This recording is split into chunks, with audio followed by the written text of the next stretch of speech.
Assalamualaikum warahmatullahi wabarakatuh. Hai hai Movie Mania. Karena ini adalah video pertama di channel ini, jadi saya mau mengucapkan salam kenal dari saya Iqbal Fauzi and welcome to the channel Iqbal FM. Pada video pertama ini, saya mau membahas dan mereview alur cerita sebuah film yang dirilis pada pertengahan tahun 2021 ini berjudul Old. Sebelum masuk ke reviewnya, saya mau mengingatkan Movie Mania semua untuk jangan lupa subscribe, like, and comment, dan nyalakan lonceng notifikasinya supaya teman-teman Movie Mania tidak ketinggalan video terbaru di channel ini. Nggak usah nunggu lama lagi, inilah review alur cerita film Old. Film Old ini disutradarai oleh M. Night Shyamalan yang merupakan sutradara dari banyak film hits Hollywood, diantaranya film The Sixth Sense, Unbreakable, Split, Glass, hingga film live action dari The Last Airbender. M. Night Shyamalan memiliki ciri khas di film-filmnya yang selalu menyelipkan twist tidak terduga, tidak terkecuali di film Old ini. Film dibuka dengan memperlihatkan sebuah keluarga yang tengah menikmati perjalanan liburan mereka di dalam sebuah mobil van.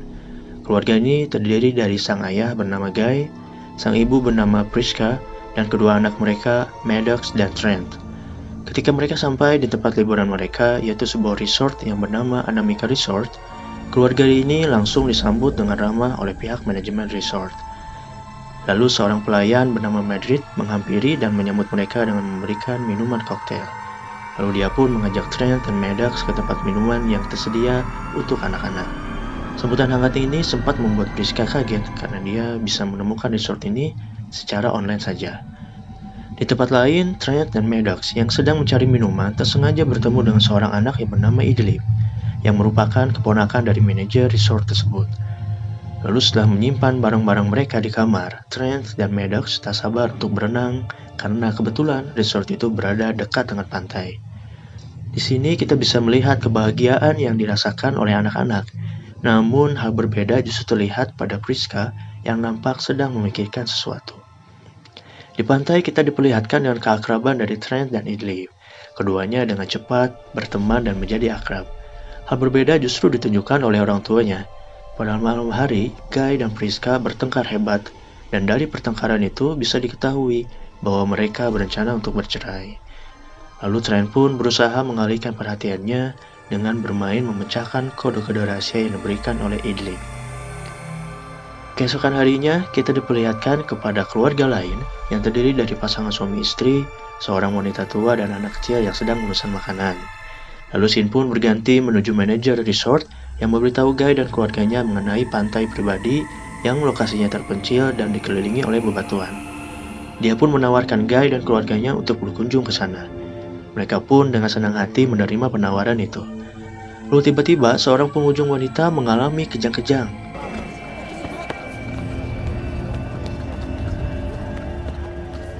Seorang pria yang merupakan dokter mendatanginya untuk menawarkan bantuan. Lalu suami dari wanita itu, bernama Jaren yang merupakan seorang perawat, memberitahu bahwa istrinya, Patricia, mengidap epilepsi. Tak lama setelah itu, kejang-kejang pada Patricia pun berhenti. Sorry, I ruined everyone's breakfast. Adegan beralih ke dalam sebuah van yang berisi dua keluarga, yaitu keluarganya Guy dan keluarga si dokter. Nah, kalau kalian teliti, si supir van ini ternyata diperankan langsung oleh sang sutradara yaitu M. Night Shyamalan. Sutradara yang satu ini emang sering banget jadi cameo di film-film yang disutradarainya. Si supir berencana untuk mengantarkan kedua keluarga ini menuju pantai pribadi yang terletak di cagar alam yang terpencil. Namun si supir tidak benar-benar mengantarkan mereka hingga sampai di pantai, karena mereka harus berjalan sendiri sambil membawa beberapa barang ke pantai tersebut.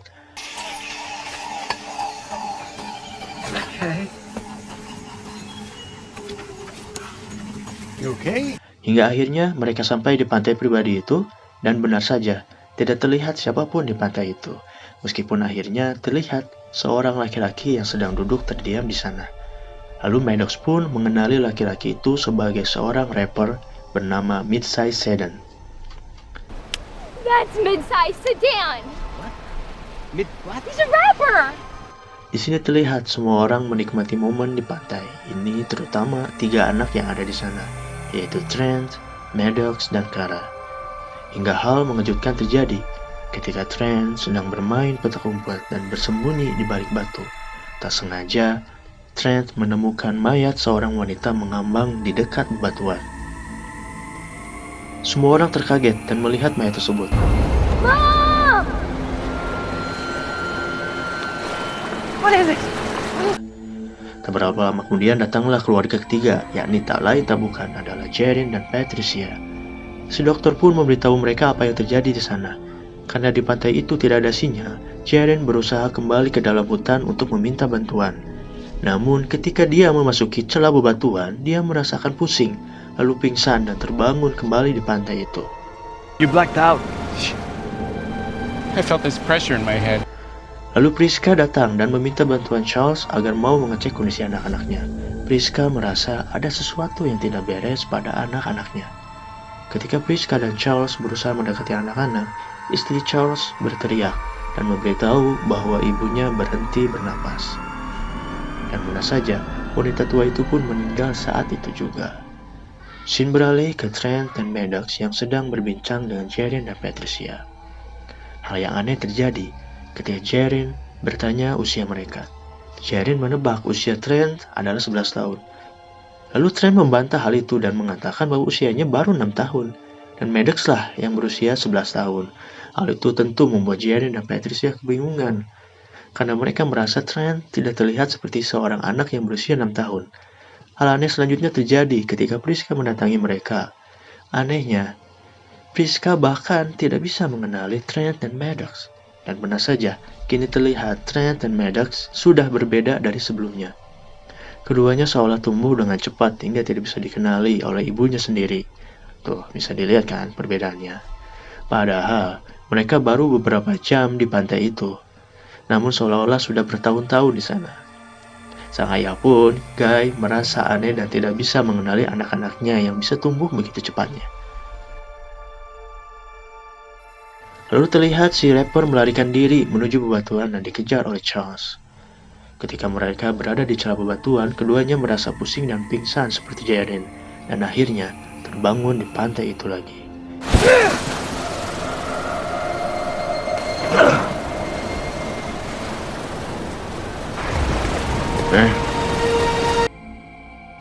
Mereka pun mulai menyadari bahwa setiap kali mereka berusaha keluar dari sana melalui bebatuan, mereka pasti akan langsung pingsan dan terbangun lagi di pantai. Hal ini membuat mereka menjadi panik. Bahkan Charles tanpa alasan yang jelas tiba-tiba menyerang si rapper dan mengenai pipinya.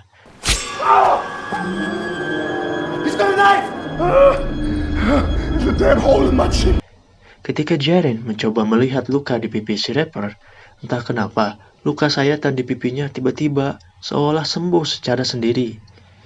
Lalu si rapper yang panik memberitahu yang lain bahwa dia dan wanita yang sudah mati tadi sama-sama sedang sakit dan datang ke sana untuk menenangkan diri mereka.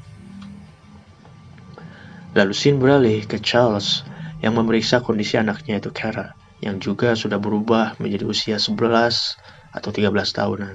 Padahal Charles mengatakan bahwa minggu lalu Kara masih berusia 6 tahun. Ternyata anak-anak ini dengan cepatnya bertambah tua di sana ya dan tumbuh besar.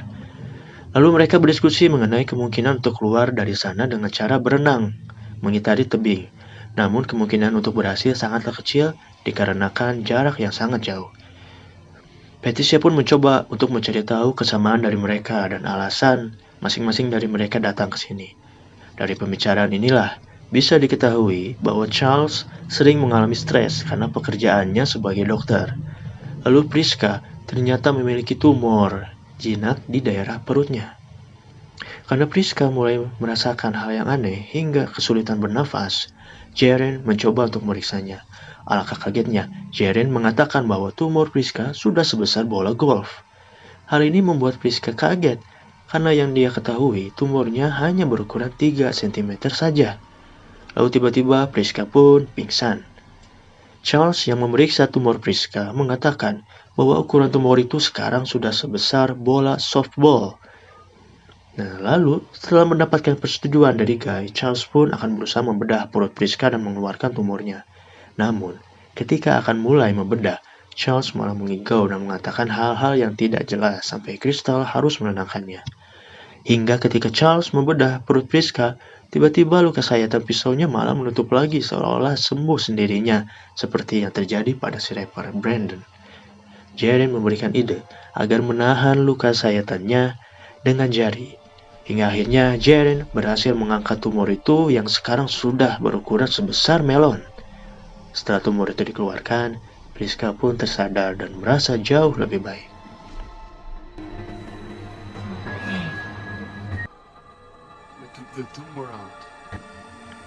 Di sisi lain, Brandon yang berusaha melihat kembali mayat teman wanitanya kaget setengah mati, karena ternyata mayat itu kini hanya tersisa tulang saja. Padahal, mayat itu baru ditemukan sekitar 3 jam, tapi seolah sudah berada di sana selama 7 tahun. Jaren pun mulai menyadari bahwa ada yang aneh dengan berjalannya waktu di pantai itu yang terasa sangat cepat. Di tempat lain, Trent dan Kara yang sedang berduaan di tenda sedang berbincang sambil rebahan. Mereka yang ketika sampai di sana baru berusia 6 tahun, kini fisik mereka sudah terlihat seperti anak remaja pada umumnya. Priska pun menyimpulkan bahwa waktu di sana berjalan lebih cepat dari biasanya. Setengah jam di pantai itu bagaikan 1 tahun dari hidup mereka. Dan bukan hanya anak-anak saja yang bertambah tua, namun para orang tua pun sama. Yang membedakan adalah pertumbuhan pada orang dewasa tidak terlalu terlihat, sebagaimana pertumbuhan pada anak-anak yang sangat terlihat perbedaannya. Keanehan tidak berhenti di sana. Entah apa yang terjadi di dalam tenda ketika Trent dan Kara keluar dari sana. Alangkah terkejutnya yang lain ketika melihat perut Kara terlihat membesar seperti sedang hamil.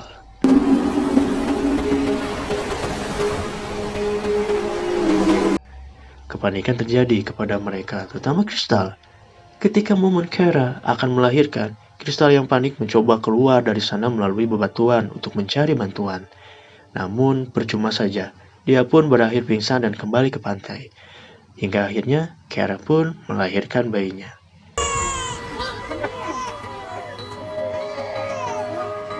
Namun tak lama, bayi itu pun meninggal karena tak mampu bertahan dari siklus waktu yang berjalan sangat cepat di sana. Kara dan Trent pun merasa terpukul karena hal itu. Demikian juga Kristal yang marah-marah kepada Charles yang dari tadi malah mengigau tidak jelas dan malah senyum-senyum sendiri, lalu marah secara tiba-tiba. Aneh sekali. Charles yang mental dan emosinya sedang tidak stabil, tiba-tiba malah menikam Brandon secara membabi buta, hingga membuat Patricia berteriak histeris ketakutan. Dalam adegan itu, kita bisa melihat penampakan seperti seseorang yang sedang mengamati mereka dari kejauhan. Guy pun mencoba untuk mengambil pisau yang digunakan Charles untuk membunuh Brandon. Setelah itu, Jaren memutuskan untuk berenang keluar dari pantai. Resiko pun diambil oleh Jaren karena dia merasa bahwa itu satu-satunya cara bagi mereka bisa keluar. Sambil menunggu Jaren, Guy dan yang lainnya mencoba mencari jalan keluar lain, yaitu dengan memanjat bebatuan. Mereka membicarakan kemungkinan resiko pingsan ketika memanjat di atas sana. Setelah itu Maddox yang sedang berenang untuk menenangkan dirinya secara tak sengaja malah menemukan mayat dari Jaren. Ya, Jaren ternyata gagal dan bernasib sama seperti teman wanitanya Brandon. Lalu scene beralih dengan Trent yang menemani Kara yang masih bersedih dengan apa yang menimpanya. Kara bahkan masih menggendong mayat bayinya yang terbungkus handuk, tanpa menyadari bahwa sebagian dari mayat bayinya itu sudah berubah menjadi debu. Ketika Trent sedang mengubur mayat bayinya, Kara dengan nekat memanjat bebatuan itu. Dan meskipun sudah dibujuk oleh Trent dan yang lainnya, Kara tidak gentar dan terus memanjat, berharap bisa sampai di atas bebatuan. Ketika sudah setengah perjalanan memanjat, Kara tiba-tiba berhenti dan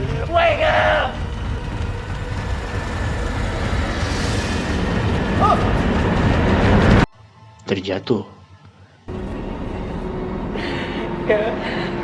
Setelah itu, giliran Patricia yang sudah putus asa tiba-tiba juga terjatuh dan mengalami kejang, hingga mulutnya berbusa dan akhirnya meninggal juga. Pertengahan film ini begitu cepat ya, karakter-karakter satu persatu mulai meninggal. Mulai dari Brandon, Jaren, Kara, hingga Patricia. Lalu sesuatu terjadi pada Guy yang merasa pandangannya menjadi buram. Mungkin itu adalah efek penuaan yang terjadi pada diri Guy. Sedangkan efek penuaan yang terjadi pada Priska adalah sebelah telinganya tak mampu lagi untuk mendengar. Crystal pun tak luput dari penuaan, dan efek yang dia rasakan adalah punggungnya yang perlahan menjadi bungkuk. Di sini kita bisa melihat semua karakter yang tersisa sudah mengalami stres dan depresi berat dengan apa yang menimpa mereka. Di momen inilah, Guy dan Priska mulai berterus terang dengan masalah yang menimpa rumah tangga mereka. Ya, penyesalan memang selalu datang terlambat. Dan ironisnya, ini terjadi pada kondisi seperti sekarang ini. Maddox dan Trent sementara berusaha mencari petunjuk dari beberapa barang yang mereka temukan di sana, yang kemungkinan barang-barang itu adalah bekas pengunjung pantai sebelumnya. Sedangkan Trent menyadari bahwa benda mengkilap yang dia lihat di atas bukit itu adalah kamera. Mereka berdua pun akhirnya sama-sama menyadari bahwa mereka selama ini telah diawasi dari atas sana. Malam pun tiba. Guy yang sudah dalam kondisi pasrah mencoba menghabiskan sisa waktunya bersama Priska. Namun tiba-tiba, dia melihat seseorang merangkak dengan cepat ke arahnya.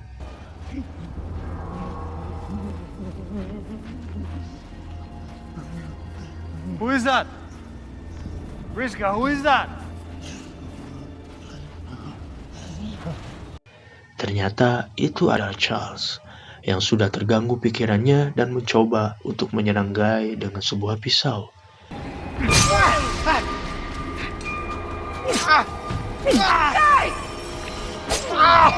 I can't let you tell them. Good doctor. He's gonna follow us. He's gonna steal. Guy pun berusaha untuk melindungi Priska dari amukan Charles. Sementara Priska mencoba memperingatkan Trent dan Maddox untuk segera bersembunyi. Lalu keduanya pun berlari dan bersembunyi ke arah bebatuan. Namun di sana, mereka tidak hanya berdua, karena ada Crystal yang kondisinya semakin memburuk. Hal yang ngilu terjadi ketika Crystal berusaha mengangkat sebuah batu besar. Namun, batu itu malah terjatuh dan menimpa tangannya hingga patah. Tangan yang patah itu pun dengan segera sembuh kembali, namun dalam posisi yang salah, hingga membuat tangan Crystal terlihat tidak berbentuk lagi. Crystal yang masih mengikuti Trent dan Maddox ke sebuah lubang kecil malah perlahan mematahkan satu persatu bagian tubuhnya, hingga akhirnya ia pun meninggal dengan tubuh yang sudah tidak berbentuk lagi. Kacau, kacau.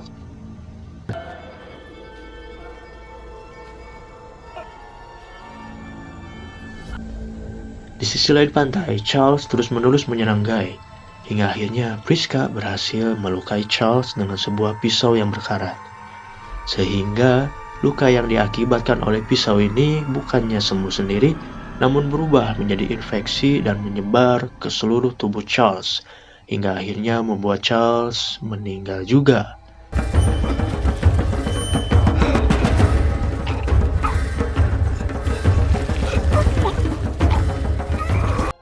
Tersisalah Guy, Priska, dan kedua anaknya, Trent dan Maddox. Di akhir hidupnya, Guy mulai lupa akan beberapa memori di pikirannya. Namun Priska dengan setia mencoba untuk menenangkan suaminya. Hingga akhirnya, Guy pun meninggal ketika bersandar di pundak istrinya.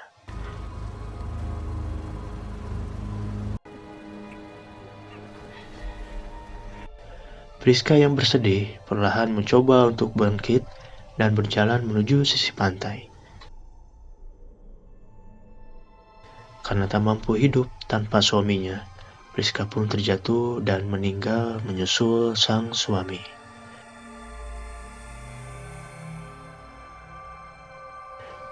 Dan kini hanya Trent dan Maddox yang masih bertahan.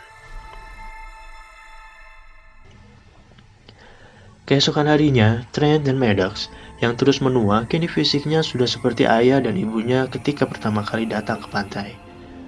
Mereka pun sebenarnya sudah pasrah akan apa yang akan menimpa mereka. Nah, daripada stres dan depresi, mereka lebih memilih untuk bermain membuat istana pasir. Ya, daripada stres terus saling bunuh, lebih baik nikmati aja sisa hidupnya ya.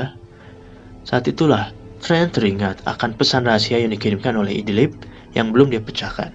Lalu Maddox berusaha membantu Trent memecahkan kode itu. Tak disangka, tak diduga, ternyata kode rahasia itu berisi sebuah pesan mengenai pemainnya Idylib, yaitu si manajer resort yang tidak menyukai Coral. Dan mungkin saja Coral itu adalah jalan keluar mereka dari pantai. Lalu setelah menyadari isi pesan rahasia itu, Trent dan Maddox berusaha untuk menyelam dan memasuki sebuah gua bawah laut yang dipenuhi oleh Coral. Sialnya bagi Maddox, di dalam gua itu bajunya malah tersangkut Coral dan tidak bisa dilepaskan, sementara mereka mulai perlahan kehabisan nafas. Lalu scene beralih ke si supir van yang sedang mengawasi Trent dan Maddox di atas bukit. Dia pun melaporkan ke atasannya bahwa Trent dan Maddox sudah meninggal tenggelam. Merasa tugasnya sudah selesai, dia pun membereskan barangnya dan kembali menuju van. Si supir itu lalu mendatangi sebuah bangunan yang setelah dimasuki ternyata berisi banyak orang berpakaian putih seperti ilmuwan berkumpul di sana seolah sedang melakukan sebuah penelitian. Di sana juga terlihat si manajer resort yang lalu mengumumkan kepada semua orang bahwa penelitian yang disebut dengan penelitian 73 sudah berakhir dan semua korban sudah meninggal. Dia pun menjelaskan bahwa pantai itu adalah sebab mereka membuat obat-obatan yang akan menyelamatkan jutaan manusia. Namun setelah berbagai percobaan, kali ini ada percobaan mereka yang berhasil, yaitu percobaan pada diri Patricia. Sebagaimana kita tahu kalau Patricia ini memiliki penyakit epilepsi yang membuatnya bisa mengalami kejang kapanpun. Seorang ilmuwan mengatakan bahwa mereka sudah memberikan obat kepada Patricia dan hasilnya dia tidak mengalami kejang selama 8 jam 17 menit yang jika dikonversikan ke siklus waktu yang normal adalah menjadi 16,5 tahun. Mereka pun mengklaim bahwa mereka sudah menemukan obat untuk epilepsi dan akan memproduksinya agar bisa segera disebarkan ke seluruh dunia. Lalu setelah itu Madrid memberitahu bahwa tamu selanjutnya sebentar lagi akan tiba. Tamu yang dimaksud tentu adalah subjek penelitian mereka yang selanjutnya. Nah, ketika si manajer resort ini sedang menyambut tamu baru mereka, minuman koktail yang disediakan dan dibawa oleh Madrid tersenggol dan tumpah. Ternyata yang menyenggol Madrid tak lain tak bukan adalah Trent. Maddox dan Trent ternyata masih hidup. Dan saat itu juga memberitahu semua orang yang ada di sana akan apa yang terjadi pada mereka. Trent pun sudah memberikan buku catatan yang berisi nama-nama orang yang menjadi korban penelitian di sana kepada seorang polisi yang kebetulan sedang berlibur di pantai itu juga. Tak disangka, ternyata pesan dari Idylib lah yang berhasil menyelamatkan Trent dan Maddox.